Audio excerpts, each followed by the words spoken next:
কেইটামান বস্তুৰ অভাৱ আজিও হয়তো আছে সংখ্যালঘু মানুহৰ মাজত। মই সেইটোৰ দুৰ্ঘৰ বিৰোধী। মই আপোনালোককো খোলাকে সেই কথাটো ক'ব বিচাৰোঁ।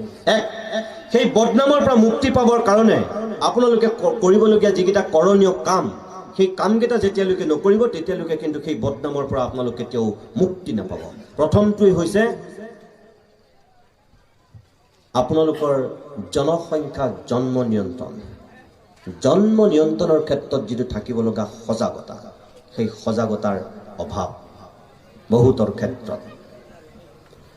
এক। দুই, কম বয়সতে বিবাহ। বহুত ছোৱালী আৰু বহুত ল'ৰা খুব কম বয়সতে বিয়া হয়। হিন্দুৰ মানুহৰ তুলনাত মুছলমান মানুহৰ বহুত ল'ৰা ছোৱালী খুব কম বয়সত বিয়া হয়। এইটো এটা অন্যতম সমস্যা। ল'ৰাটোক আপোনালোকে ঠিকেই পঢ়ায়, ছোৱালীজনীক নপঢ়ুৱায়, বাটতেই তাইক বাদ দিয়ে। আৰু তাই স্কুল এৰা মানেই, তাইক কলেজ এৰা মানেই আপোনাৰ বেলেগ চিন্তা একো নাই। তাইক কেনেকৈ বিয়া দিব পাৰি, কেনেকৈ তাইক আনৰ হাতত গতাব পাৰি, সেইটোৱে আপোনাৰ চিন্তা। স্কুল এৰিলে বছ তাইক বিয়া দিব লাগে। ভুল। ল'ৰাটোক যিধৰণে পঢ়ুৱাই ছোৱালীজনীকো একেধৰণে পঢ়ুৱাব পাৰিব লাগে। ছোৱালীজনী কেতিয়াও সন্তান জন্ম দিয়া যন্ত্ৰ নহয়। তাইকো যিমান পাৰে পঢ়ুৱাব লাগে, তাইকো ডাঙৰ মানুহ কৰিব লাগে। আৰু তাই যিমানেই সুশিক্ষিত হ'ব তাই তেতিয়াহে বুজি পাব জন্ম নিয়ন্ত্ৰণৰ কথা। আপুনি ল'ৰাটো যিমান সুশিক্ষিত হ'ব সি তেতিয়াহে গম পাব জন্ম নিয়ন্ত্ৰণৰ কথা।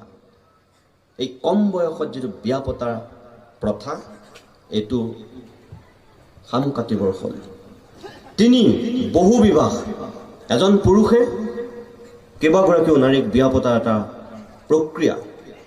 মই নাজানো, আপোনালোকে মাফ কৰিব, ইয়াতো তেনেকুৱা কোনোবা মানুহ থাকিব পাৰে, মই নাজানো। মই সামগ্ৰিকভাৱে এই কথাটো আপোনালোকক কৈছোঁ। সেই কথাটো মই দেখিছোঁ কাৰণে কৈছোঁ। মই জানো এগৰাকী মানুহৰ মই 3গৰাকীলৈকে মই পত্নী দেখিছোঁ, সেইমতে তেওঁলোকৰ সন্তান মই দেখিছোঁ।